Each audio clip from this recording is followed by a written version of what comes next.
Okay, so in this video, I'm going to do something rather bold. Basically, we're going to we're going to edit some accounts, products, and a contact, probably create a couple, and then we're going to update multiple companies all in one go. Let's see if it goes. Let's have a go. Right, okay, so here I am within Excel. So this is PostTrans for Xero. We're now got our toolbar enabled. And I've opened already the example, which is one of these examples. They're all the same sheet, but there we have a tabs here. So we've got accounts here, product items, and contacts. And I've basically got here my revenue. So I'm just going to effectively create a new revenue code. I'm going to call this 2001. And currently, I think if we go into Sage, Sage, how dare I? 2001, we don't have a 2001 in our data file, that's correct. So let's just call that sales new. Let's call it sales old. Let's just make an edit to prove the point. And let's just pull up my 200 just to prove that it does say sales at present. So that's edited one and created a new one. I'm just going to do the same with a product. We'll call this, I don't know, old. And of course, because that's got DBL on it, all I need to do is I've just changed the code now. Let's just double click on there, and that's pulled that item up within Xero. And we can see it doesn't say old on there, so that's cool.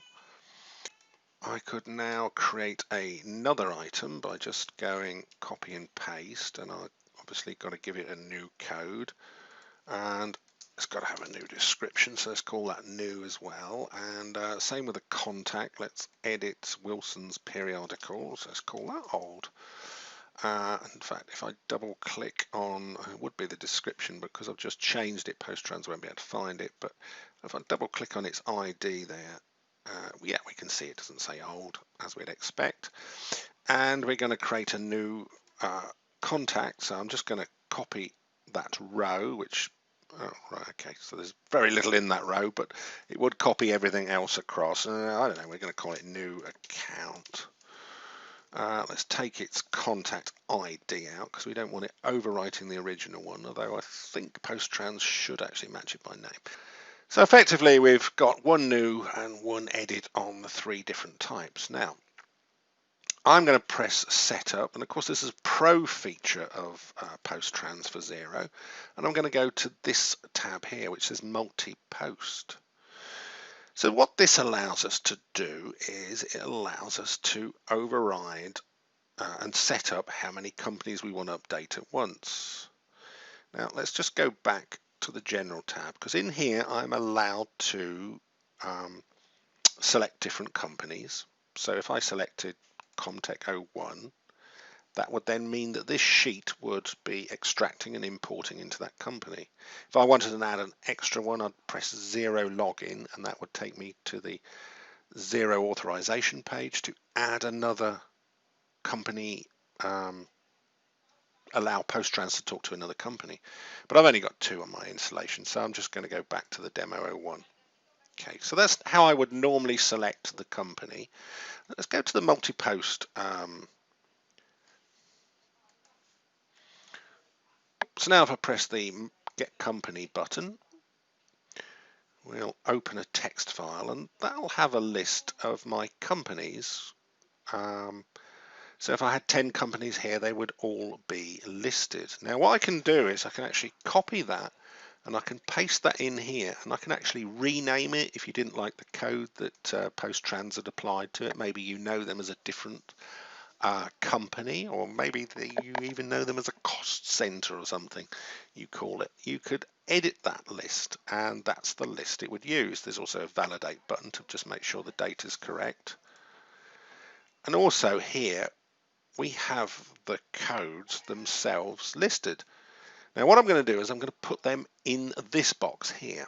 So this box here is the companies I want to update. So when I press import now, it's going to update demo 02 and then COMT 01 company. So I hope I made that fairly clear. That's basically the list of companies it's going to update. And this one is an optional list where I can redefine the codes by simply pasting that in there and editing it. Of course, if I'm authorized for 10 companies and I want to update 3, then I only put 3 codes in here. But anyway, we've now defined 2 codes. Let's press OK. Now these are then these settings that I've just set are retained within the sheet itself, so they're not going to affect any other sheets we've got, just this one sheet. So on our first sheet, let's press import, and it's there telling me we're going to update 2 companies, and I'm just going to press OK. And now it should update the first one. Look, you see it's popped in an update, and it's now connecting to the other company. And now let's just give you a summary. So it added 1 and updated 1 record. Perfect. Let's press OK. And of course, again, if I double click on there, we should see. So there we can see our chart of accounts, and there has changed the sales to old and new. I won't bother switching to the other company. Let's do that in another one. Let's go to the product items. Now I'm going to press import on there. It's just going to tell me a load of old gumph about what defaults and what it's going to do. And there we go, updated and posted. Oh, brilliant.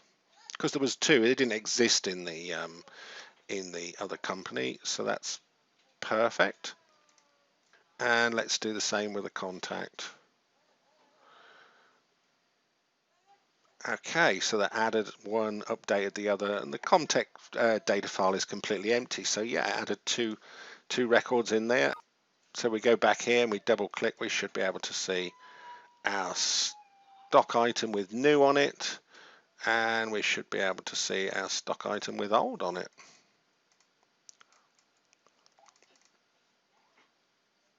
Perfect.